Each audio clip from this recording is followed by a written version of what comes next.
Hello നമസ്കാരം. എല്ലാവർക്കും sleeping pills audio ടൈമിലേക്ക് സ്വാഗതം. നമ്മളിപ്പോൾ കേൾക്കുന്നത് കുങ്കുമപ്പൊട്ട് എന്ന നോവലിൻ്റെ 11ാമത്തെ അധ്യായമാണ്. അപ്പുമാഷിൻ്റെ മുഖത്തെ വിഷമം കണ്ടപ്പോൾ ജോസഫ് സാറ് വിഷയം മാറ്റിക്കൊണ്ട് അലവി മാഷിനെ നേർക്ക് തിരിഞ്ഞു.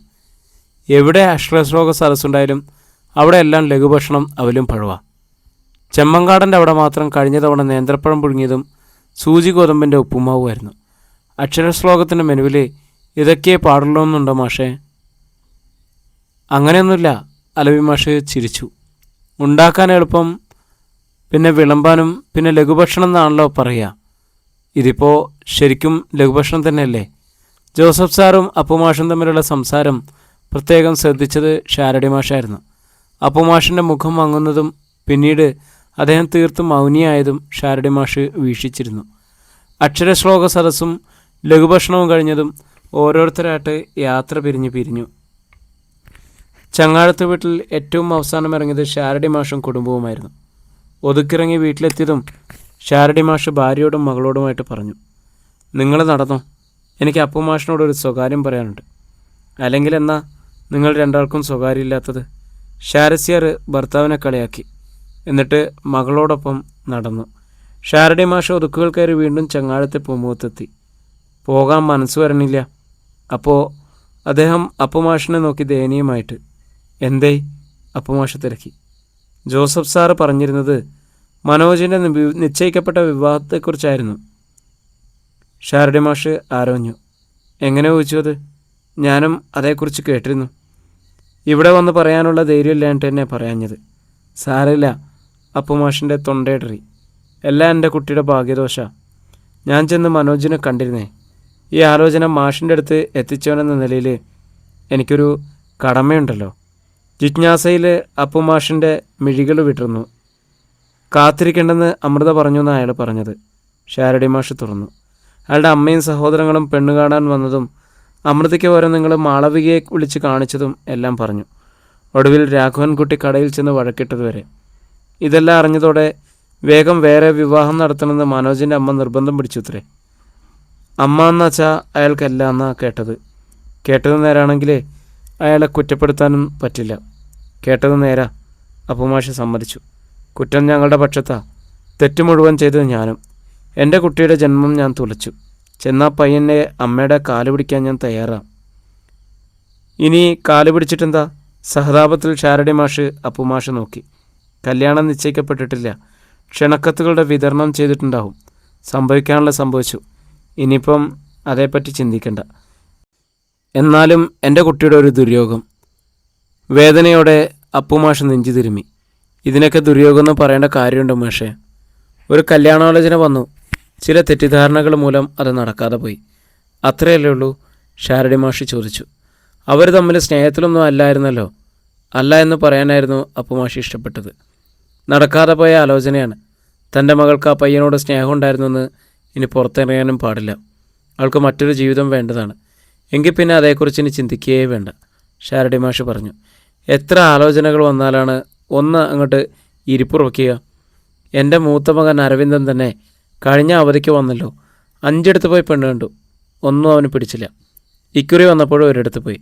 ഒന്നുകിൽ കുട്ടി കൊള്ളൂല, അല്ലെങ്കിൽ പഠിപ്പ് പോരാ. രണ്ടും ഒത്താ ജാതകം ചേരില്ല.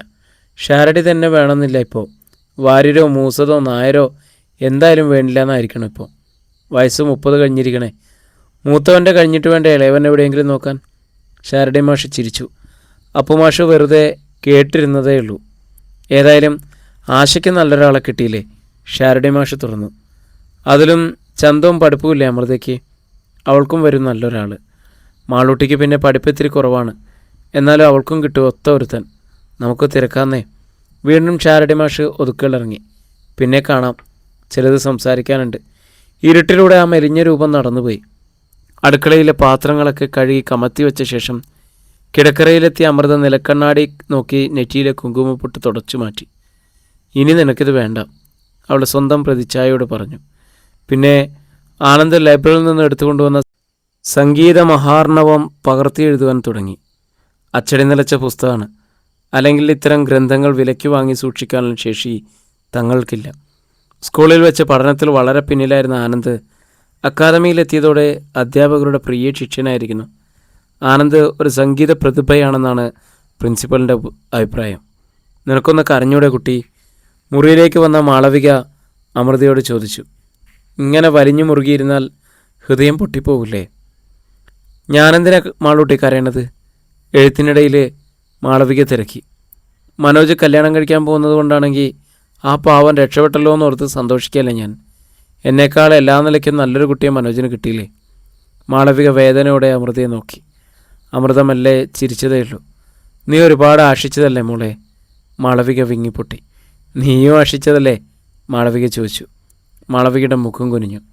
ആശയും സ്നേഹവും രണ്ടും രണ്ടാം മാളൂട്ടി. അമൃത തുറന്നു. ആശയുടെ അവസാനം സ്വന്തമാക്കല, എന്നാൽ സ്നേഹത്തിൻ്റെ അവസാനം അതല്ല. നമ്മൾ സ്നേഹിക്കുന്നവർ സുഖമായിരിക്കുന്നത് അങ്ങനെ കാണുന്നല്ലേ സന്തോഷം. മാളവികയ്ക്ക് അമൃതയെ മനസ്സിലായില്ല. കോസടി വിരിച്ച് മാളവിക കിടന്നു. അമൃത വെളുപ്പാങ്കാലം വരെ ഇരുന്ന് എഴുതി. 2 ദിവസമേ സംഗീത മഹാവർണവം കസ്റ്റഡിയിലുണ്ടാവും. അതിനകം എഴുതി തീർക്കാവുന്നത്രയും എഴുതി തീർക്കണം. വളരെ വളരെ വൈകി കിടന്നിട്ടാണ് വെളുപ്പിനെ അമൃത എഴുന്നേറ്റു. ആനന്ദിന് രാവിലെ ചോറ് കൊടുത്തയക്കണം. രാവിലെ അക്കാദമിയിലേക്ക് പുറപ്പെടാൻ നേരം അമൃതയുടെ കണ്ണുകളിലേക്ക് നോക്കി ആനന്ദ് തിരക്കി. ഇന്നലെ രാത്രി ശിവരാത്രിയാക്കിയില്ലേ? ഇന്ന് രാത്രിയും ശിവരാത്രിയാ. അമൃത ചിരിച്ചു. നാളെ നേരം പുലരുമ്പോഴേക്കും സംഗീത മഹാർണവത്തിലെ ബാക്കിയൊന്നും ഉണ്ടാവില്ല. ആനന്ദിൻ്റെ മുഖത്ത് വ്യസനം പ്രകടമായി. ഞാനൊരു കരയ്ക്കെത്തട്ടെ, അവൻ നെടുവീർപ്പെട്ടു. എൻ്റെ അടുത്തിടെ കഷ്ടപ്പാടൊക്കെ തീരും. ഈ കഷ്ടപ്പാട് ഒരു സുഖമല്ലേ കണ്ണാ? അമൃത ചിരിച്ചു. എന്നാലും എൻ്റെ ജീവിതത്തിൽ 2 ലക്ഷ്യങ്ങളേ ഉള്ളൂ, ആനന്ദ് പറഞ്ഞു. 1, സംഗീതത്തിൽ എത്താവുന്നത്ര ഉയരത്തിലെത്തുക. 2, നല്ലൊരാളെ കണ്ടുപിടിച്ച് അടുത്തിടെ കല്യാണം കഴിപ്പിക്കുക. ഫൈനൽ ഇയർ ആയാൽ കൊച്ചു കൊച്ചു കച്ചേരികളും ഗാനമേളകൾക്കൊക്കെ പോകാൻ പറ്റും. അപ്പോൾ കാശും കിട്ടും. അവൻ്റെ കണ്ണുകളിലെ മധുര പ്രതീക്ഷകൾ. 2ാമത്തേത് ഏടത്തിയുടെ പ്രാർത്ഥനയാ മോനെ, അമൃത പറഞ്ഞു. 2ാമത്തേത് നമുക്ക് മറക്കാം. ഇനി അത് വേണ്ട ഏടത്തി. അതിലൊരു നിരാശയില്ല. അവസാന വാചകത്തിൽ അവൾ തിരിഞ്ഞ് അകത്തേക്ക് നടന്നു. ആനന്ദ് വിഷമത്തോടെ അകത്തേക്ക് നോക്കി നിന്നു. ഏടത്തി അവന് മനസ്സിലാവുന്നുണ്ടായിരുന്നു. ഒരു കാര്യം വേണ്ടാന്ന് ഏടത്തി പറഞ്ഞാൽ പിന്നെ തർക്കിച്ചിട്ട് കാര്യമില്ല. മെല്ലെ തിരിഞ്ഞ് ആനന്ദ് ഞൊണ്ടി ഞൊണ്ടി പുറത്തേക്ക് നടന്നു.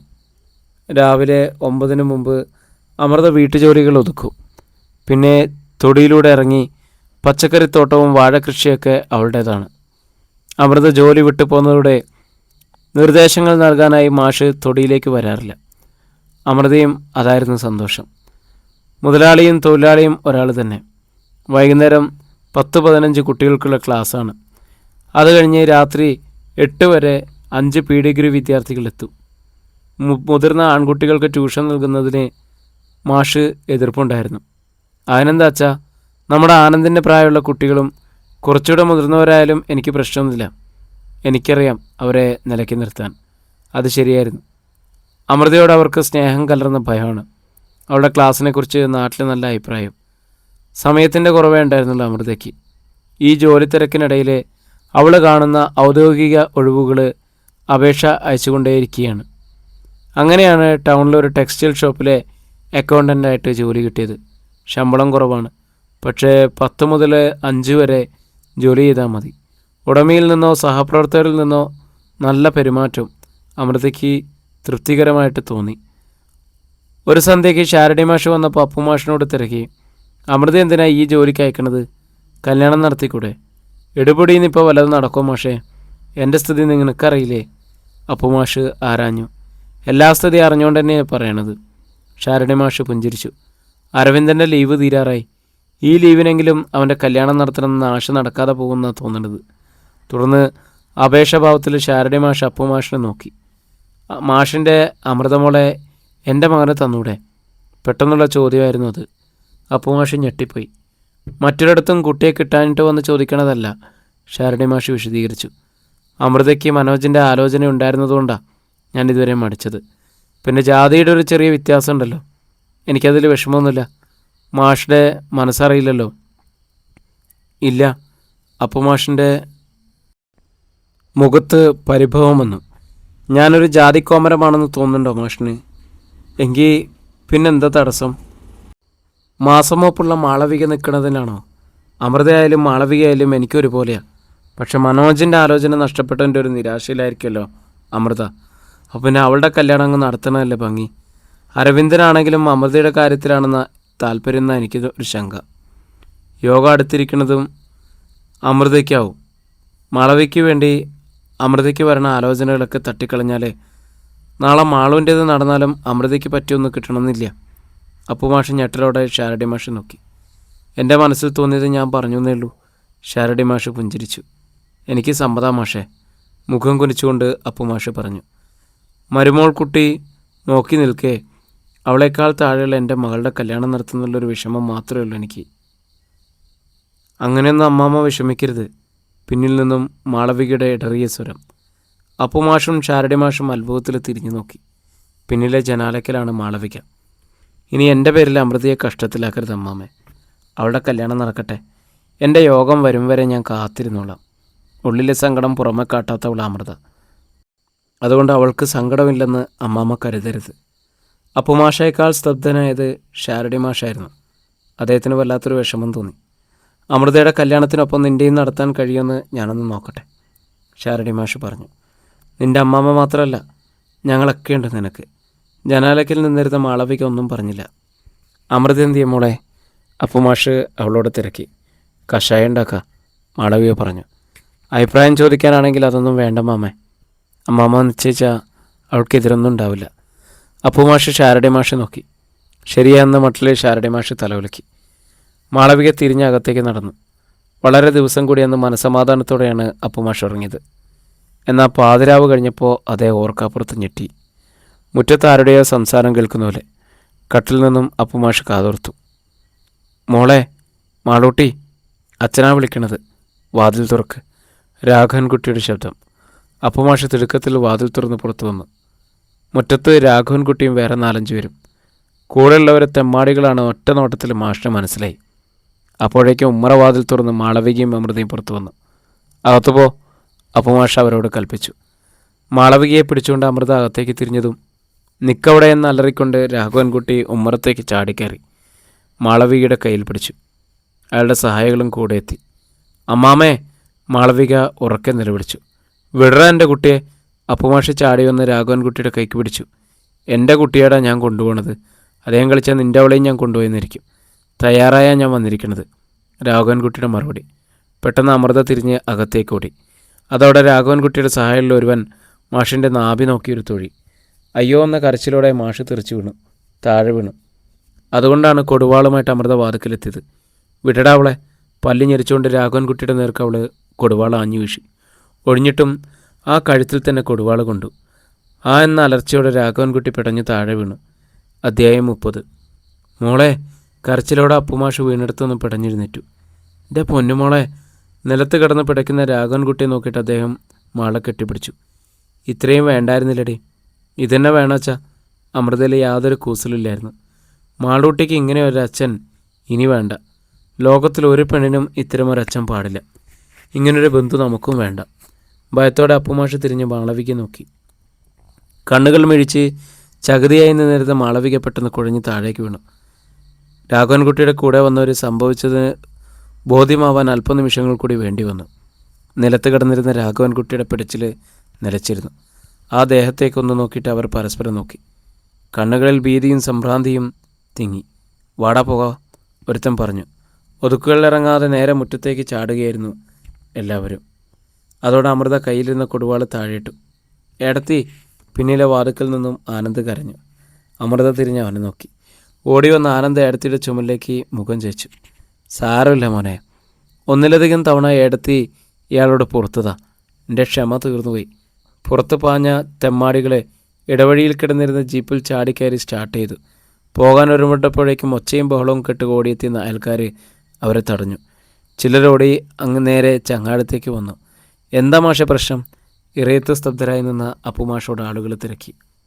അമൃതയാണ് അതിന് മറുപടി പറഞ്ഞത്. മോളൂട്ടിയെ പിടിച്ചുകൊണ്ട് പോകാൻ വന്നത് അവളുടെ അച്ഛൻ.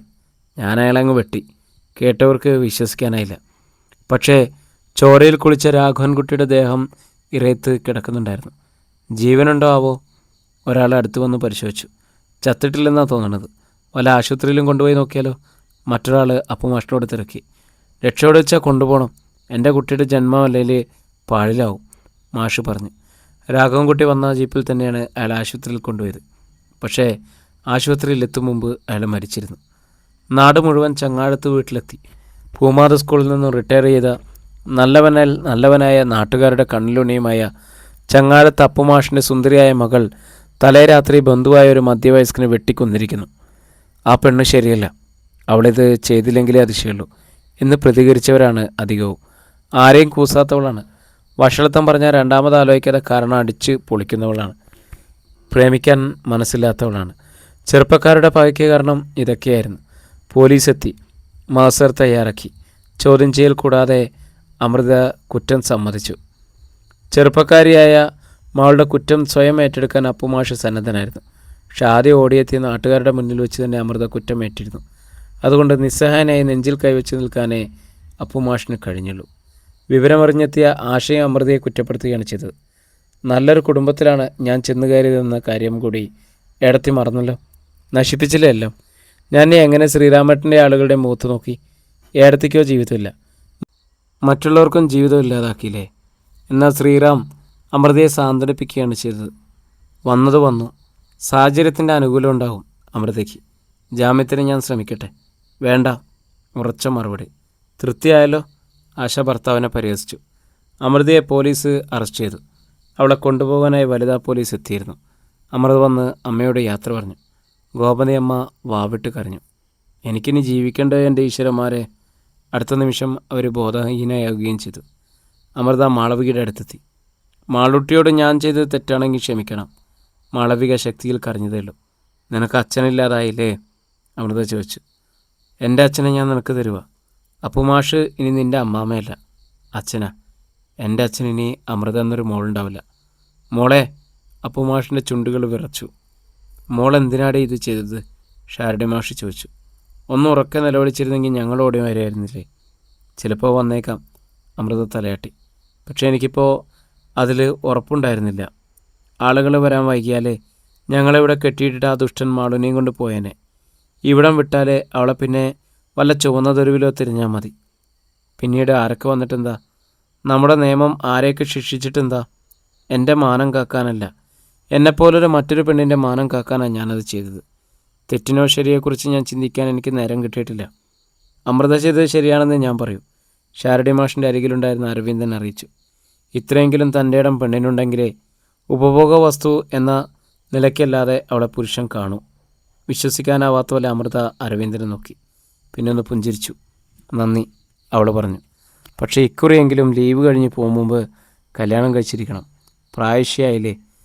അരവിന്ദൻ എന്തെങ്കിലും പറയും മുമ്പ് പോലീസുകാരുടെ ഒപ്പം അമൃത നടന്നു കഴിഞ്ഞു. എൻ്റെ ഇടത്തി മുഖം പൊത്തിപ്പിടിച്ച് ചെറിയ കുട്ടികളെപ്പോലെ ആനന്ദ് വിങ്ങിപ്പൊട്ടിക്കരഞ്ഞു. അമൃതയ്ക്ക് വേണ്ടി ജാമ്യത്തിന് ശ്രമിക്കേണ്ട അച്ഛാ? ശ്രീറാം അപ്പുമാഷിനോട് തിരക്കി. ചെയ്യാവുന്നതൊക്കെ ചെയ്യണം മോനെ, അപ്പുമാഷ് കരഞ്ഞു. ഈ കുടുംബത്തിന് വേണ്ടി അവൾ. അച്ഛനെന്ത് വിഡിത്തരായി പറയുന്നത്? ആശയ്ക്ക് അസഹ്യമായ ദേഷ്യം വന്നു. ഈ കുടുംബത്തിന് വേണ്ടിയാണോ ഇടത്തി ഇത് ചെയ്തത്?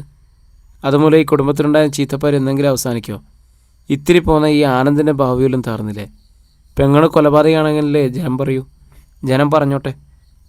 അമർഷത്തിലെ മാഷ് മുഖം തിരിച്ചു. നീ പറയാതിരുന്നാൽ മതി.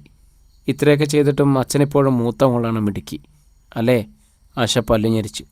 മാളവടത്തിയും രാഘവൻകുട്ടിയുടെ മാമയുടെ മോളാ. ഒരച്ഛൻ്റെ മകളെ തൻ്റെ ഒപ്പം കൊണ്ടുപോകുന്നത് തെറ്റാണോ? നശിപ്പിക്കാനാണെന്ന് അച്ഛനും ഏടത്തിയൊക്കെ പറയണു. സത്യം അതായിരുന്നു? ആർക്കറിയാം? നാളെ മാളവടത്തി പോലും അമൃതടത്തിക്കെതിരെ വിരൽ ചൂണ്ടിലെന്ന് എന്താ ഉറപ്പ്? ആശേ, നീ ഒന്ന് നിർത്ത്, അപ്പുമാഷ് പറഞ്ഞു. ആശ വെട്ടിത്തിരിഞ്ഞ് മുകളിലെ മുറിയിലേക്ക് പോയി. നിനക്കെന്താ ആശക്കുട്ടി അമൃതയോട് ഇത്ര പക? രാത്രി കിടക്കയിൽ വെച്ച് ശ്രീറാം ആശയോട് ചോദിച്ചു. എനിക്കിപ്പോൾ ഒരു പകയില്ല. എൻ്റെ ഭർത്താവ് ഞാനല്ലാതെ മറ്റൊരു സ്ത്രീയോട് സിമ്പതി കാണിക്കുന്നത് എനിക്കിഷ്ടമല്ലെന്ന് മാത്രം. ജാമ്യത്തിലിറങ്ങിയാൽ പിന്നെ അതിൻ്റെ പേരിൽ കടപ്പാടാകും, അടുപ്പാകും. കൊലപാതകയായി അമൃതയെടുത്തിയെ കല്യാണം കഴിക്കാൻ ഇനി മറ്റാരും വരില്ല.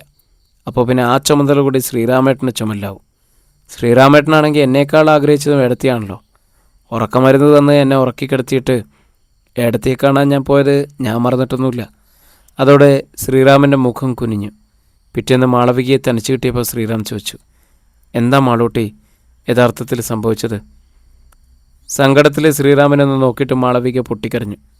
അപ്പോഴേക്കും ആശ രംഗത്തെത്തി. എന്താ ഇവിടെ ഒരു നാടകം? അർത്ഥഗർഭമായിട്ട് അവൾ ശ്രീറാമനെ നോക്കി. ശ്രീറാം മറുപടി പറയാതെ തിരിഞ്ഞു നടന്നു. ആശ പുറകെ എത്തി. എന്താ ഒരു ചുണ്ടി? നീ ഒരു സംശയാലുവാ, ശ്രീറാം പറഞ്ഞു. മറ്റുള്ളവർ യോഗ്യരും അല്ലേ? ആശ വിട്ടുകൊടുത്തില്ല. ആദ്യം മരിച്ചുപോയ ഞങ്ങളുടെ ഏട്ടനായിരുന്നു ഈ മാളോടത്തേക്ക് ഭ്രമം. അത് നടക്കില്ലെന്ന് വന്നപ്പോൾ ഈ വീട് വിട്ട് ഇറങ്ങിപ്പോയവള. പിന്നെ അച്ഛൻ ചെന്ന് വിളിച്ചുകൊണ്ട് വരികയായിരുന്നു. അത് കഴിഞ്ഞ് അമൃതയിടത്തേക്ക് കല്യാണം ആലോചിച്ച് വന്ന ആ സ്വർണ്ണക്കടക്കാരനെ മോഹിച്ചത്. അതിൻ്റെ കുറ്റക്കാരൻ അച്ഛനാണെന്ന് വയ്ക്കാം. പക്ഷെ ആശയ്ക്ക് അത്തരം അമളിയൊന്നും പറ്റില്ല. അകറ്റി നിർത്തേണ്ടവരെ അകറ്റി തന്നെ ഞാൻ നിർത്തും. നിന്നെപ്പോലെയാണോ മറ്റുള്ളവരെന്ന വിചാരം? ശ്രീറാം പുച്ഛിച്ചു. അത്രയ്ക്ക് മുമ്പോട്ട് പോകല്ലേ? ആശയുടെ ഭാവം മാറി. പാവപ്പെട്ട ഈ കുടുംബത്തിൽ നിന്ന് നിങ്ങളെ കല്യാണം കഴിച്ചത് ഉദാരമനസ്കത കൊണ്ടൊന്നുമല്ലെന്ന് എനിക്കറിയാം. കാണാൻ സുന്ദരിയായ 2 പെണ്ണുങ്ങൾ കൂടി ഇവിടെ ഉണ്ടല്ലോ. പക്ഷേ ആശ ജീവനോടെ ഇരിക്കുമ്പോൾ ആ പൂതി നടക്കില്ല ശ്രീറാമേട്ട. ശ്രീറാം ഞെട്ടിപ്പോയി. അവളുടെ നോട്ടത്തിന് മുന്നിൽ അയാൾക്ക് തളർച്ചയും അനുഭവപ്പെട്ടു. ആശയം കുട്ടി പിറ്റേന്ന് ശ്രീറാം മടങ്ങുകയും ചെയ്തു. അപ്പുമാഷ് പോലീസ് ലോക്കപ്പിൽ ചെന്ന് അമൃതയെ കണ്ടു. ഒരു രാത്രി കൊണ്ട് അവൾ വല്ലാതെ ക്ഷീണിച്ചു പോയതുപോലെ മാഷിന് തോന്നി. ആ മുഖത്ത് വല്ലാത്തൊരു ശാന്തതയും. കൊലപാതകിയായിട്ടും അമൃതയോട് പോലീസുകാർ മാന്യമായും മര്യാദയുമായാണ് പെരുമാറിയത്. എന്താ മോളെ അച്ഛൻ ചെയ്യേണ്ടത്? കരഞ്ഞുകൊണ്ട് അപ്പുമാഷ് തിരക്കി. ഒന്നും ചെയ്യേണ്ടച്ചാ, അമൃത പുഞ്ചിരിച്ചു. എനിക്കിവിടെ യാതൊരു പ്രശ്നമില്ല. കുറ്റം സമ്മതിച്ചാലേ ഇവർക്ക് എന്നോട് ദേഷ്യമില്ല. കോടതിയിലെത്തിയാൽ കാര്യങ്ങൾ കുറേ കൂടി എളുപ്പമാവുമെന്ന് മാത്രം. രാഘവൻകുട്ടിയോടൊപ്പം വന്ന തെമ്മാടികളെ ആ രാത്രി തന്നെ പോലീസ് കസ്റ്റഡിയിലെടുത്തിരുന്നു. അവരിൽ 3 പേർ ഒരു പ്രമുഖ പെൺവാണിഭ കേസിലെ പിടികിട്ട പുള്ളികളായിരുന്നു. അവരെ കയ്യിൽ കിട്ടിയതിൽ പോലീസ് അമൃതയോട് നന്ദിയും ഉണ്ടായിരുന്നു. എനിക്ക് അമൃതയോട് പേഴ്സണലായിട്ട് ഒരു 2 വാക്ക് സംസാരിക്കാനുണ്ട്, അപ്പുമാഷിന് തുണയായിട്ട് വന്നിരുന്ന അരവിന്ദൻ അറിയിച്ചു. അമൃത അത്ഭുതത്തിൽ അരവിന്ദനെ നോക്കി. അപ്പുമാഷ് അല്പം മാറിയിരുന്നു. അമൃതയെ കല്യാണം കഴിക്കാനുള്ള താല്പര്യം ഞാൻ അച്ഛൻ്റെ അടുത്ത് പറഞ്ഞിരുന്നു. അച്ഛനും അമൃതയുടെ അച്ഛനും സമ്മതം. ഈ നടന്നതൊന്നും ഒരു തരത്തിലും എൻ്റെ ആഗ്രഹത്തെ ബാധിച്ചിട്ടില്ല. അമൃതയുടെ മറുപടി എനിക്ക് വേണം, അരവിന്ദൻ പറഞ്ഞു. കുറച്ചു നേരം നിശബ്ദം നിന്നിട്ടാണ് അമൃത മറുപടി പറഞ്ഞത്. ഈ സ്നേഹത്തിനും കരുണയ്ക്കും നന്ദി പറയാൻ എനിക്ക് കഴിയും. അപ്പോൾ ഈ ലീവിന് ശേഷം ഞാൻ തനിച്ചായിരിക്കും. ഞാനല്ലാതെ ഒരു കുട്ടിയെ കിട്ടില്ല അരവിന്ദന്. ഒരുപാട് തിരഞ്ഞതാ ഞാൻ. പഠിപ്പിത്തിരി കുറഞ്ഞതെങ്കിലും നല്ല ഭാര്യയായിരിക്കാൻ സാധിക്കുന്ന ആരോരുമില്ലാത്തൊരു സാധുക്കുട്ടിയെ നിർദ്ദേശിച്ചാൽ അരവിന്ദൻ നിരസിക്കുമോ? അമൃതയുടെ ഏടത്തി മാളവികയല്ലേ? ഏടത്തിയുടെ സ്ഥാനമാണെങ്കിലും ഞങ്ങൾ തമ്മിൽ വലിയ വ്യത്യാസമൊന്നുമില്ല. അമൃതയ്ക്കൊരിക്കലും എനിക്കൊരിക്കലും അരവിന്ദൻ്റെ ഭാര്യയാവാൻ പറ്റില്ല. കൊലപാതകയായിപ്പോയത് കൊണ്ടല്ല ഇങ്ങനെ പറയുന്നത്. ഓഫീസേഴ്സ് ക്ലബിലും പാർട്ടിയിലുമൊക്കെ എൻ്റെ ഒപ്പം വരാൻ പറ്റുന്ന ഒരു കുട്ടിയാണ് മാളവിക, അരവിന്ദൻ ചോദിച്ചു. നന്നായി അണിഞ്ഞൊരുങ്ങുന്ന ആളുകളോട് മധുരമായി സംസാരിക്കുന്ന ഒരു ഭാര്യയാണ്. അരവിന്ദൻ്റെ സങ്കല്പമെങ്കിലും മാളവിക ഒരു പരാജയമൊന്നും ഉണ്ടാവില്ല. നല്ല വസ്ത്രങ്ങളോടും ആഭരണങ്ങളോടും ഒക്കെ കൊതിയുള്ളവളാണ്. ഞാനാണെങ്കിലും ഒരു ആൺകുട്ടിയുടെ മനസ്സുള്ളവളും. എന്നേക്കാൾ നിങ്ങൾക്ക് ചേരും മാളവിക. ഇതൊരു അഭിപ്രായം മാത്രമാണ്, ആവശ്യപ്പെടലല്ല. ഞാൻ ആലോചിക്കട്ടെ. അരവിന്ദൻ തിരിഞ്ഞു നടന്നു. കല്യാണപ്പന്തലിൽ വെച്ച് വധുവിന് നൽകാനുള്ള മന്ത്രകോടി വാങ്ങാൻ കുടുംബസമേതം മദുരാശിക്ക് പോയതായിരുന്നു മനോജ്. ഒരാഴ്ച കഴിഞ്ഞ് അയാളെ നാട്ടിലെത്തിയപ്പോഴാണ് അമൃത രാഘവൻ കുട്ടിയെ കൊന്ന കഥ അറിയുന്നത്. അമൃത അപ്പോഴും കോടതിയിൽ എത്തിച്ചിരുന്നില്ല. മനോജ് നേരെ അമൃതയെ കാണാൻ ചെന്നു. അയാൾ മാത്രം വരുമെന്ന് അമൃത വിചാരിച്ചിരുന്നല്ല. എന്നിട്ട് ഒന്നും സംഭവിച്ചിട്ടില്ലാത്ത മട്ടിൽ മനോജിനെ നോക്കി അവളൊന്ന് പുഞ്ചിരിച്ചു. ഞാൻ സ്ഥലത്തില്ലായിരുന്നു, ഒരാഴ്ചയായിട്ട് മദുരാശിയിലായിരുന്നു. വന്നപ്പോഴല്ല അറിഞ്ഞത്. എന്തിനാണ് മദുരാശിക്ക് പോയതെന്ന് അയാൾ പറഞ്ഞില്ല. വരാഞ്ഞതിൽ എനിക്ക് വിഷമമൊന്നും തോന്നിയില്ല, അമൃത പറഞ്ഞു. ഇപ്പോഴും മനോജ് വരരുതായിരുന്നു. വിവാഹദിനം അടുത്തു വരികയാണെന്ന് എന്തിനാ വെറുതെ ആളുകളെ കൊണ്ട് പറയിപ്പിക്കണത്? മനോജിൻ്റെ മുഖം കുനിഞ്ഞു. അമൃതയോട് ഞാൻ ചെയ്തത് തെറ്റായിപ്പോയി എന്നറിയാം, അയാൾ പറഞ്ഞു. എപ്പോഴത്തെയുമ്പോഴുള്ള ഒരു മുൻഷിണ്ടിയിൽ ചെന്ന് ചാടിയതാണ്. വിവാഹക്കാര്യം പറഞ്ഞ് അമ്മ സദാ നിർബന്ധിച്ചിരുന്നു.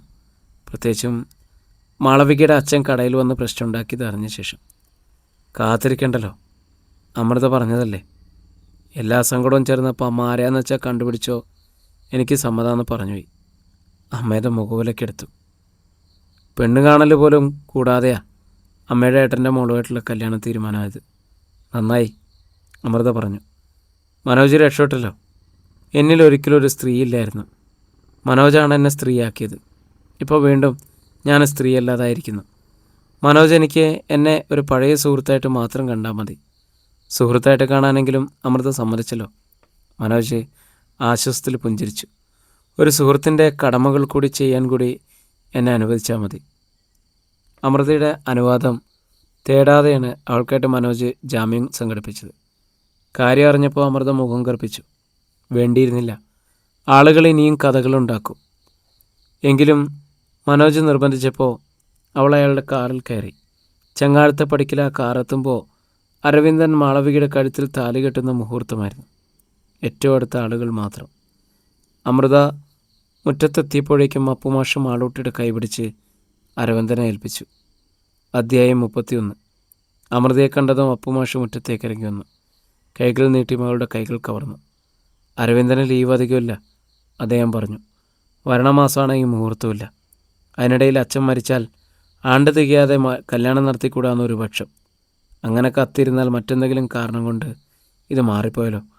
അപ്പോഴാ ജ്യോത്സ്യം പറഞ്ഞത് ഇന്നൊരു മുഹൂർത്തമുണ്ടെന്ന്. പറഞ്ഞതാണെങ്കിൽ ഇന്നലെയും. മണിക്കൂർ വെച്ചാൽ ഞാൻ ഒരുക്കിയത്. നിന്നെ അറിയിക്കാൻ കഴിഞ്ഞില്ല. അറിയിച്ചാൽ വരാൻ പറ്റുമെന്ന് നിരീക്ഷിച്ചില്ല. ക്ഷമാപണമായിരുന്നു അത്. അച്ഛനെന്തിനാ ഇങ്ങനെയൊക്കെ പറയണത്? അമൃത ചോദിച്ചു. എന്നെ അറിയിക്കാതെ കല്യാണം നടത്തിയതിൽ എനിക്കെന്തെങ്കിലും വിഷമമുണ്ടെന്നാണോ വിചാരം? അപ്പുമാഷ് അത്ഭുതത്തിൽ അമൃതയെ നോക്കി. അമൃത പുഞ്ചിരിച്ചു. എനിക്ക് വേണ്ടി ഒരു മുഹൂർത്തം തെറ്റിച്ചിരുന്നെങ്കിലാ ഞാൻ ആ സങ്കടപ്പെടുക. അപ്പോഴേക്കും വധുവേഷത്തിൽ മാളവികയും മുറ്റത്തേക്ക് ഇറങ്ങി വന്നു. അമൃത മാളവികയെ ചേർത്ത് പിടിച്ചു. സ്നേഹപൂർവ്വം ആ കവിളിൽ തഴുകി. എനിക്ക് ഒത്തിരി സന്തോഷമായി. എൻ്റെ വിവാഹം നടന്നാൽ ഞാൻ ഇത്ര സന്തോഷിക്കില്ല. പിന്നെ തിരിഞ്ഞ് സന്തോഷാശ്രുക്കളോടെ അപ്പുമാഷെ നോക്കി. അച്ഛനും സമാധാനമില്ലേ? അച്ഛൻ്റെ കടമ തീർന്നല്ലോ. അങ്ങനെ പറയല്ലേ മോളെ. അപ്പുമാഷിനെ തൊണ്ടയിടറി. നീ ഇങ്ങനെ കിടക്കുമ്പോൾ അച്ഛന് സമാധാനം ഉണ്ടാവുമോ? അച്ഛൻ്റെ കടമ തീരുമോ? അപ്പോഴാണ് അദ്ദേഹം അമൃതയുടെ പിന്നിൽ നിന്നിരുന്ന മനോജിനെ കണ്ടത്. അതോടെ ആ മുഖം തൊടുത്തു. എന്താ മനോജ്, ഇനിയും എൻ്റെ മകളുടെ അടുത്ത് കാര്യം? കല്യാണം ക്ഷണിക്കാൻ വന്നതാണോ? അമൃത കൈനീട്ടി അച്ഛൻ തടഞ്ഞു. മനോജിനോട് അച്ഛന് ഒരു പരിഭവം പറയരുത്. എന്നെ ജാമ്യത്തിൽ ഇറക്കിക്കൊണ്ടുവന്ന അദ്ദേഹമാണ്. അപ്പുമാഷ് സ്തബ്ധനായി. മകൾക്ക് വേണ്ടി തനിക്കൊന്നും ചെയ്യാൻ കഴിയാത്ത വൃദ്ധയും ആ മുഖത്ത് പ്രകടമായി. ഞാൻ മടങ്ങുന്നു അമൃത, മനോജ് പറഞ്ഞു. നാളെ വരാം. അമൃത പുഞ്ചിരിയോടെ തലയാട്ടി. മനോജ് തിരിഞ്ഞു നടന്നു. അപ്പുമാഷിൻ്റെയും കുടുംബാംഗങ്ങളുടെയും ശാരദ മാഷിൻ്റെയും കുടുംബാംഗങ്ങളും അപൂർവം അയൽക്കാരും മാത്രമാണ് അവിടെ ഉണ്ടായിരുന്നത്. അയൽക്കാരുടെ കണ്ണുകളിൽ അത്ഭുതമായിരുന്നു. ചിലർ ഭയത്തോടെയാണ് അമൃതയെ നോക്കിയത്. ശാരദ മാഷിയുടെ ഭാര്യയുടെയും അമ്മയുടെയും കണ്ണുകളിൽ ഭയമുണ്ടായിരുന്നു. അത് അമൃതയെ വല്ലാതെ വേദനിപ്പിച്ചു. രക്ഷപ്പെടാനെന്നോണം അവൾ അകത്തേക്ക് കയറിപ്പോയി. ഒരു കൊച്ചു സന്ധ്യ അവിടെ ഒരുക്കിയിരുന്നു. ഊണ് വിളമ്പിയപ്പോൾ ആനന്ദ് വന്ന് അമൃതയെ വിളിച്ചു. എല്ലാവരും ഉണ്ണാനിരുന്ന് ഇടത്തേക്ക് പിന്നെ മതി മോനെ, അമൃത പറഞ്ഞു. എങ്കിൽ നമുക്ക് ഒന്നിച്ചിരിക്കാം. ആനന്ദ് അമൃതയെ നോക്കി. അമൃത സമ്മതത്തിൽ തലകുലുക്കി. ആനന്ദ് തിരിഞ്ഞു നടക്കാനൊരുങ്ങിയപ്പോൾ അമൃത ചോദിച്ചു, ആശക്കുട്ടി വന്നില്ലേ മോനെ? ആനന്ദ് തിരിഞ്ഞു നോക്കി. ശാരദ മാഷിൻ്റെ വീട്ടിൽ അച്ഛൻ ഫോണിൽ ആശയെടുത്ത് വിളിച്ച് വിവരം പറഞ്ഞിരുന്നു. വരാൻ നോക്കാമെന്നായിരുന്നു മറുപടി. സുഖമില്ലാതെ ഇരിക്കുകയാണ് പോലും. തലേന്ന് കല്യാണ നിശ്ചയവും പിറ്റേന്ന് കല്യാണം നടത്തുന്ന പതിവ് ഏത് നാട്ടിലേതാണെന്ന് ചോദിച്ചത്രേ. ശബ്ദമില്ലാതെ അമൃത ഒന്ന് ചിരിച്ചു. സദ്യ കഴിഞ്ഞതും മന്ത്രകോടി അണിഞ്ഞ മാളവിക യാത്ര ചോദിക്കാൻ അമൃതയുടെ അരികിലെത്തി. നീ തന്ന ജീവിതം ഇത്, മാളവിക വിങ്ങിപ്പൊട്ടിക്കരഞ്ഞു. അങ്ങനെ പറയരുത്, അമൃത അപേക്ഷിച്ചു. ഇത് മാളൂട്ടിക്കായിട്ട് കിട്ടിയ ജീവിത. സുഖമായിട്ടും സന്തോഷമായിട്ടും കഴിയണം. അരവിന്ദൻ്റെ നല്ല മനസ്സിന് നന്ദിയുണ്ടായിരിക്കണം. അരവിന്ദേട്ടൻ എൻ്റെ ദൈവമായിരിക്കും, മാളവിക പറഞ്ഞു. യാത്രക്കായിട്ട് അമൃതയും ഉമ്മറത്തേക്ക് വന്നു. അപ്പുമാഷിൻ്റെ കാല് തൊട്ട് വന്ദിച്ച് ഒതുക്കിയിറങ്ങിയ മാളവിക അരവിന്ദനോട് പറഞ്ഞു, അച്ഛൻ്റെ അസ്ഥിമാടത്തിലൊന്ന് നമസ്കരിച്ചിട്ട് വരാം ഞാൻ. രാഘവൻകുട്ടിയെ സംസ്കരിച്ചത് ചങ്ങാഴത്തെ തൊടിയിലാണെന്ന് അപ്പോഴാണ് അമൃതയ്ക്ക് മനസ്സിലായത്. മാളവിക പോയി കഴിഞ്ഞപ്പോൾ അമൃത അച്ഛനോട് ചോദിച്ചു, ദയിപ്പിക്കായിരുന്നു അച്ഛാ അദ്ദേഹം? ആ, അപ്പുമാഷ് നീട്ടിമൊഴി. ജീവിച്ചിരുന്നപ്പോൾ നമ്മുടെ ശത്രുവായിരുന്നെങ്കിലും മരിച്ചതോടെ നമ്മൾ മാത്രമല്ല അയാളുടെ ബന്ധുക്കൾ. ആനന്ദിനെ കൊണ്ട് കൊള്ളിയിടിച്ചു. മറ്റാരാ അതിനുള്ളത്? ആചാരപ്രകാരം മാളൂട്ടിയെ കൊണ്ട് പുലയും ഇടിച്ചു. അമൃത മുഖമുയർത്തി തെക്കേത്തൊടിയിലേക്കൊന്ന് എത്തി നോക്കി. അമൃതയുടെ പക അടങ്ങിയിട്ടില്ലായിരുന്നു. രക്തത്തിൻ്റെ ചൂടും ആറിയില്ല. അയാളെ കിടന്ന് പിടഞ്ഞ ഇറയത്തേക്ക് അവൾ നോക്കി. അവിടെ യാതൊരു അടയാളങ്ങളും ഉണ്ടായിരുന്നില്ല. ഏടത്തി മൂലം ആനന്ദിന് ഒരുപാട് അപമാനങ്ങൾ സഹിക്കേണ്ടി വന്നിട്ടുണ്ടാവില്ലേ? അമൃത അനിയനോട് തിരക്കി. ഉണ്ട്. ആനന്ദ് തലയാട്ടി. അമൃത വല്ലാതായി. വിവരമില്ലാത്തവർ മനഃപൂർവ്വം കുത്തി നോവിക്കുന്നതാ. ആനന്ദ് തുറന്നു. എനിക്കറിയാം. ആരൊക്കെ എന്തൊക്കെ പറഞ്ഞാലും എനിക്കെൻ്റെ അടുത്ത അഭിമാനം. ഞൊണ്ടി ഞൊണ്ടി നടക്കുന്ന എന്നെ പരിഹസിക്കുന്നവരുണ്ട്. ഈ ഞൊണ്ടിച്ചെറുക്കൻ പാടുമെന്ന് സംശയിച്ചവരുണ്ട്. എനിക്കിപ്പോൾ വാശിയാണ്. ആ കരുത്ത് എനിക്ക് പകർന്നു തരുന്നത് എൻ്റെ അടുത്തിയാണ്. എൻ്റെ മോനെ. അമൃത ആനന്ദിനെ കെട്ടിപ്പിടിച്ചു. മനസ്സിലാക്കാൻ ഒരാളെങ്കിലും ഉണ്ടായാൽ ഏത് അഗ്നിപരീക്ഷങ്ങളെയും ഏറ്റെടുത്ത് നേരിടാം. പിറ്റേന്ന് രാവിലെ മുതൽ പലരും അമൃതയെ കാണാൻ ചങ്ങാടത്തെത്തി. രാഷ്ട്രീയക്കാരും പത്രക്കാരും പ്രമുഖ സ്ത്രീ സംഘടനകളുടെ പ്രതിനിധികളും. അമൃത വീട്ടിലെത്തിയ കാര്യം തലേന്നേ അറിയാത്തതിൽ അവർക്ക് ഖണ്ഡിതമുണ്ടായിരുന്നു. ഞങ്ങൾ വൈകിപ്പോയി എന്ന മുഖപൂര പലരും ഉപയോഗിച്ചു. ആരുടെയും ചോദ്യങ്ങൾക്ക് അവൾ മറുപടി പറഞ്ഞില്ല. ആരോടെങ്കിലും മനസ്സ് തുറന്നൂടെ? സ്ത്രീ സംഘടനയുടെ ആളുകൾ നിർബന്ധിച്ചു. അങ്ങനെ ഒരു സാഹചര്യമുണ്ടായി. എനിക്കങ്ങനെ പ്രവർത്തിക്കേണ്ടി വന്നു. ദാറ്റ്സ് ഓൾ, അവൾ പറഞ്ഞു. ഇത് കുട്ടി തന്നെയാണോ ചെയ്തത് എന്ന് അന്വേഷിച്ച രാഷ്ട്രീയ നേതാവിൽ നിന്നും അവൾ വെറുപ്പോടെ മുഖം തിരിച്ചു. നാട്ടുകാരായ കുറേ സ്ത്രീകളും ആളുകളും ഒക്കെ അമൃതയെ കാണാനെത്തി. പുരുഷന്മാരും സ്ത്രീകളും കുട്ടികളും ഒക്കെ ഉണ്ടായിരുന്നു. കാഴ്ച ബംഗ്ലാവിൽ ഒരു ജന്തുവിനെ കാണും പോലെ അവർ അകലെ നിന്നും അവളെ നോക്കി. സ്ത്രീകൾ മൂക്കത്ത് വിരൽ വെച്ചു. ഒരു വൃദ്ധ നിലത്തേക്ക് കാർക്കിച്ച് തുപ്പുന്നത് അവൾ കണ്ടു. പോലീസ് ലോക്കപ്പിലേക്ക് തിരിച്ചു പോയാൽ കൊള്ളാമെന്ന് അമൃത ആഗ്രഹിച്ചു പോയി. മനോജ് മാത്രം വന്നില്ല. അവൾ കാത്തിരുന്നത് അയാളെയായിരുന്നു. മനോജ് അമൃതയ്ക്ക് ജാമ്യം ഏർപ്പാടാക്കി കൊടുത്ത കാര്യം അവളുടെ വീട്ടിൽ അറിഞ്ഞിരുന്നു. മകനോട് കറുത്തൊരു വാക്ക് ഉരിയാടാനില്ലാതെ അമ്മ അയാളോട് പൊട്ടിത്തെറിച്ചു. തോന്നിയാസത്തിനൊരു അതിരുണ്ട്. നിന്റെ വിവാഹം നിശ്ചയിച്ചിരിക്കുന്നതാണെന്ന കാര്യം ഓർമ്മയില്ലാതെ പോയല്ലോ. ഇത് ഏട്ടനും മഞ്ജുമയും അറിഞ്ഞാലത്തെ അവസ്ഥ എന്താവും? ശ്രീദേവിയുടെ ഏട്ടൻ്റെ മകള് മഞ്ജിമയുമായാണ് മനോജിൻ്റെ വിവാഹം നിശ്ചയിച്ചിരിക്കുന്നത്. മഞ്ജിമയുടെ അച്ഛൻ രാമചന്ദ്ര മേനോൻ്റെ മകളെ ഒരു ഉന്നത ഉദ്യോഗസ്ഥന് കെട്ടിച്ചു കൊടുക്കണമെന്നായിരുന്നു ആഗ്രഹം. ശ്രീദേവി അമ്മ നിർബന്ധിച്ചുകൊണ്ടാണ് രാമചന്ദ്രൻ ബിസിനസ്സുകാരനായ മരുമകനെ മകളുടെ ഭർത്താവാക്കാൻ സമ്മതിച്ചത്. രാമചന്ദ്ര മേനോനാണെങ്കിൽ കയ്യും കണക്കുമില്ലാത്ത സ്ഥലത്തിൻ്റെ അധിപൻ. മഞ്ജിമ ഒറ്റപ്പോളൂ. നിശ്ചയിച്ച വിവാഹം മാറ്റിവെക്കേണ്ടി വരുമെന്നല്ലാതെ മേനോനും മകൾക്കും ഒന്നും നഷ്ടപ്പെടാനില്ല. ഞാൻ സ്നേഹിച്ച പെണ്ണ അമൃത, മനോജ് അമ്മയോട് പറഞ്ഞു. അമ്മയ്ക്കതറിയാലോ. എൻ്റെ നന്മയോർത്താ എന്നിൽ നിന്നും അവൾ ഒഴിഞ്ഞു മാറിയത്. എന്നാൽ ആപത്തിൽപ്പെട്ട അവളെ സഹായിക്കുന്നതിൽ എനിക്ക് കഴിഞ്ഞില്ലെങ്കിൽ ആപത്തിൽപ്പെട്ടതാണ് അവൾ. ശ്രീദേവി അമ്മ കണ്ണുപിടിച്ചു. ഒരു മനുഷ്യനെ കൊന്നവളല്ലേ? അങ്ങനെ ഒരുവളെ എന്തിനാണ് നീ സ്നേഹിക്കുന്നത്? ഒരു മനുഷ്യനെ കൊന്നവളാ, സമ്മതിച്ചു. പക്ഷേ മനുഷ്യസഹജമായത ഒരു കരുണ അവളോട് എനിക്കുണ്ട്, മനോജ് പറഞ്ഞു. അപ്പോൾ മഞ്ജുമയോ? ശ്രീദേവി ചോദിച്ചു. മഞ്ജുമയുടെ കരുണയല്ല, ഞാൻ കല്യാണം കഴിക്കാൻ പോകുന്ന പെണ്ണാവള്. അമൃതയിൽ എനിക്ക് അത്തരം ഉദ്ദേശങ്ങളൊന്നുമില്ല. ജാമ്യം ഏർപ്പാടാക്കി കൊടുത്തതുപോലെ അവൾക്ക് വേണ്ടി ഒരു നല്ല വക്കീലിനെയും ഏർപ്പാടാക്കി കൊടുക്കും ഞാൻ. കേസിൻ്റെ ആവശ്യത്തിന് കുറേ പണം കൊടുത്തേക്കാനും വഴിയുണ്ട്. അവിടെ ആ ബന്ധം അവസാനിക്കും. എങ്കിലേ ഞാൻ പറയുന്നു, ഇനി നീ അവളെ കാണാനേ പാടില്ല, യാതൊരു സഹായവും ചെയ്യാനും പാടില്ല. അത് നടക്കില്ലാമേ. മനോജ് ഇറങ്ങി പുറത്തേക്ക് പോയി. അമൃതയ്ക്ക് വേണ്ടി മിടുക്കിയും സ്വതന്ത്ര ചിന്താഗതിക്കാരിയുമായ ജമീല എന്ന അഡ്വക്കേറ്റിനെയാണ് മനോജ് ഏർപ്പാടാക്കിയത്. സംഭവങ്ങൾ വിശദമായി മനസ്സിലാക്കിയ ശേഷം ജമീല മനോജിനോട് പറഞ്ഞു. നമ്മുടെ കോടതികളുടെ പ്രമാണം നീതിയാണെങ്കിലും ഈ പെൺകുട്ടിയെ എനിക്ക് രക്ഷിക്കാനായേക്കും. ഏതായാലും കേസ് ജയിച്ചാൽ ഞാൻ എൻ്റെ ഫീസ് പറയും. മാഡം ചോദിക്കുന്നത് എന്തും ഞാൻ തരും. മനോജ് വാക്കുകൊടുത്തു. കൊല ചെയ്യപ്പെട്ട രാഘവൻകുട്ടിയുടെ മകളായ മാളവികയായിരിക്കും ഈ കേസിലെ പ്രധാന സാക്ഷി. ആ കുട്ടിയുടെ മൊഴികൾ നിർണായകവുമായിരിക്കും, അഡ്വക്കേറ്റ് ജമീല അറിയിച്ചു. മാളവിക തീർച്ചയായും അമൃതയ്ക്ക് വേണ്ടിയിട്ട് ശബ്ദിക്കും, മനോജ് ഉറപ്പ് കൊടുത്തു. കാരണം മാളവികയ്ക്ക് ഒരു ജീവിതമുണ്ടാക്കി കൊടുത്തത് ഈ അമൃതയാണ്. മനോജ് തിരികെ വീട്ടിലെത്തിയപ്പോൾ അവിടെ അമ്മാമയായ രാമേന്ദ്ര മേനോനും മകൾ മഞ്ജിമയും ഉണ്ടായിരുന്നു. രണ്ടുപേരും എല്ലാം അറിഞ്ഞെത്തിയതായിരുന്നു. നീയും നിൻ്റെ അമ്മയും ചേർന്ന് എന്നെ എൻ്റെ മക്കളെയും ചതിക്കുകയായിരുന്നു, രാമേന്ദ്രൻ ആക്രോശിച്ചു. നിനക്കൊരു കാമുകിയുണ്ടായിരുന്ന ആ കാര്യം നീ ഒളിപ്പിച്ചു വെച്ചു. കൊലപാതകയായ ആ പെണ്ണിനെ രക്ഷിക്കാനായി നീ ഇപ്പോൾ ഓടി നടക്കുന്നു. ഞാനത് അറിഞ്ഞില്ലെന്നാണ് വിചാരിച്ചേ? അമ്മാമ അറിഞ്ഞോ? ഈ രണ്ട് കാര്യം നേരാണ്, മനോജ് അപേക്ഷിച്ചു. മഞ്ജുമിയോട് ഞാനൊരിക്കലും വഞ്ചന കാട്ടില്ലെന്ന് ഉറപ്പു തന്നാൽ പോരെ? രണ്ടാമത്തെ അല്ല, ആദ്യത്തേത് പോലും പൊറുക്കാൻ എനിക്കാവില്ല. പറഞ്ഞത് മഞ്ജിമയാണ്. വഞ്ചന കാട്ടില്ലെങ്കിലും ഉറപ്പിലും എനിക്ക് വിശ്വാസമില്ല. നിശ്ചയമല്ലേ കഴിഞ്ഞുള്ളൂ, കല്യാണം കഴിഞ്ഞില്ലല്ലോ. അത്രയും വിശ്വസിക്കാം. അവൾ പുറത്തേക്ക് നടന്നു വാതിക്കലെത്തിയ ശേഷം തിരിഞ്ഞ് മനോജിനെ നോക്കി. അച്ഛൻ വരുന്നില്ലേ? അതോടെ മേനോന് ചലിച്ചു. വാതിക്കലെത്തിയ ശേഷം തിരിഞ്ഞ് ശ്രീദേവിയമ്മയെ നോക്കി അയാൾ അറിയിച്ചു. ക്ഷണക്കത്തയച്ച എല്ലാവരെയും ഫോണിൽ വിളിച്ച് പറയാൻ പോവാ, ഈ കല്യാണം മാറ്റിവെച്ചിരിക്കണമെന്ന്. ശ്രീദേവിയമ്മ കരച്ചിലോടെ കരഞ്ഞു. മേനോൻ തിരിഞ്ഞു നടന്നു. പിറ്റേന്ന് മനോജ് ചങ്ങാടത്ത് എത്തി. അമൃതയെയും കുട്ടി അഡ്വക്കറ്റ് ജമീലയെ കണ്ടു. പരിചയപ്പെട്ടപ്പോൾ അവിവാഹിതയും പ്രൗഢിയുമായ ജമീലയ്ക്ക് അമൃതയോട് വലിയ താല്പര്യമായി. കുട്ടിയെ രക്ഷിച്ചില്ലെങ്കിൽ പിന്നെ ഞാനെന്തിനാണ് ഈ നിയമം പഠിച്ചത്? ചോദിച്ചത് ജമീലയാണ്. ഇതൊരു കൊലക്കൊറ്റാണ്, മനോജ് ഓർമ്മപ്പെടുത്തി. അതറിയാം മിസ്റ്റർ മനോജ്, ജമീല പുഞ്ചിരിപ്പിച്ചു. അവിടുന്ന് മടങ്ങുമ്പോൾ അമൃത മനോജിനോട് പറഞ്ഞു, ഇത്രയും മതി, ഇനിയും എന്നെ കാണാമെന്ന് വരാതിരുന്നൂടെ?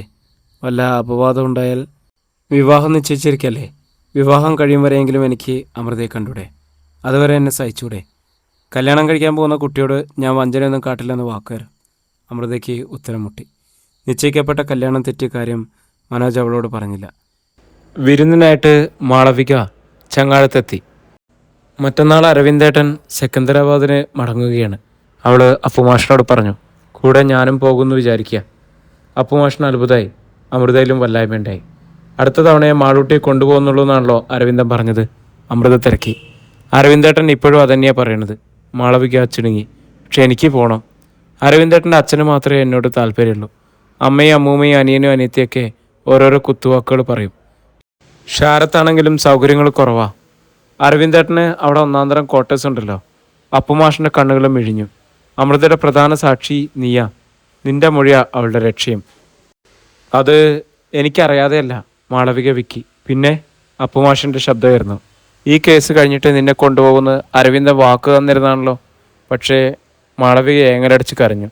ഞാനെങ്ങനെ എൻ്റെ അച്ഛനെതിരെ മൊഴി നൽകുക? എത്ര ദുഷ്ടനായാലും എൻ്റെ അച്ഛനായിരുന്നില്ലേ? എന്നെ നശിപ്പിക്കാനായിട്ട് എൻ്റെ അച്ഛൻ ആടേം കുട്ടി വന്നു എന്ന് എങ്ങനെയാ അമ്മാമ്മേ ഞാൻ പറയുക? ഞാനൊരു മകളല്ലേ, ഞാനൊരു പെണ്ണല്ലേ? അപ്പുമാഷിൻ്റെ നെഞ്ചിൽ വെള്ളടി വെട്ടി. ദേഹം തളർന്നു. അദ്ദേഹം ചാരു കസേരയിലേക്ക് വീണു. മാളൂട്ടി പോയിക്കോട്ടച്ചാ, അമൃത പറഞ്ഞു. ഇനിയെങ്കിലും അതിനൊരു നല്ല ജീവിതം ഉണ്ടാവട്ടെ. വൈകുന്നേരം തന്നെ മാളവിക ശാരത്തേക്ക് തിരിച്ചുപോയി. 2 ദിവസം കഴിഞ്ഞ് സെക്കന്ദരാബാദിലേക്ക് മടങ്ങി. ഒന്ന് സന്ധ്യയ്ക്ക് മനോജ് വീണ്ടും അമൃതയെ കാണാനെത്തി. മരച്ചീനി നുറുക്കുകയായിരുന്നു അവൾ. എനിക്ക് വലിയ ഇഷ്ടമുള്ള സാധനം ഇത്, മനോജ് പറഞ്ഞു. വേഗം പുഴുങ്ങിയെടുക്ക്. അമൃതയ്ക്ക് ഉത്സാഹമായി. ഈ നെറ്റിയിലെ കുങ്കുമപ്പൊട്ടെന്തിയെ? മനോജ് ആരാഞ്ഞു. പൊട്ടു തൊട്ടാൽ ഞാൻ പെണ്ണാവും. ജയിലിലേക്ക് പോകേണ്ടവൾ എന്തിനാ പൊട്ടു തൊടുന്നത്? ജയിലിൽ പോയാലും താൻ പെണ്ണായിരിക്കണം, മനോജ് പറഞ്ഞു. പിന്നെ അമൃതയുടെ കയ്യിലെ കത്തി മേടിച്ച് സ്വന്തം ചൂണ്ടുവിരൽ മുറിച്ചിട്ട് ആ വിരൽത്തുമ്പ് അമൃതയുടെ നെറ്റിയിൽ അമർത്തി. ഇനി ഈ നെറ്റി ശൂന്യമാവാൻ പാടില്ല. നിന്നിലെ പെണ്ണിനെ എനിക്ക് വേണം. അമ്പരന്ന മിഴികളോടെ അമൃത മനോജിനെ നോക്കി. അപ്പോൾ കല്യാണം കഴിക്കാൻ പോകുന്ന കുട്ടി അത് നീയാ? എന്നായാലും ജയിലിൽ പോയാലും ഞാൻ കാത്തിരിക്കും. സത്യം. കൊടുങ്കാറ്റിൽ പെട്ടതുപോലെ അമൃത ഒന്ന് ഒലഞ്ഞു. ഇരു കൈകളും അവളുടെ നേർക്ക് നീട്ടി മനോജ്. അബോധാവസ്ഥയിലാണെന്നും അവൾ ആ കൈകളിലേക്ക് ചാഞ്ഞു. അമൃത. പ്രിയരെ, നമ്മുടെ കഥ ഇവിടെ അവസാനിക്കുകയാണ് കേട്ടോ. കുങ്കുമപ്പൊട്ട് എന്ന അതിമനോഹരമായ ഒരു നോവലാണ് നമ്മൾ കേട്ടത്. വീണ്ടും പുതിയൊരു കഥയുമായിട്ട് നമുക്ക് വീണ്ടും കാണാം, അല്ലേ? ഒത്തിരി സ്നേഹത്തോടെ നിങ്ങളുടെ സ്വന്തം ജാഷി വയനാട് ഓൺ സ്ലീപ്പിംഗ് പിൽസ് ഓടിട്ടയം.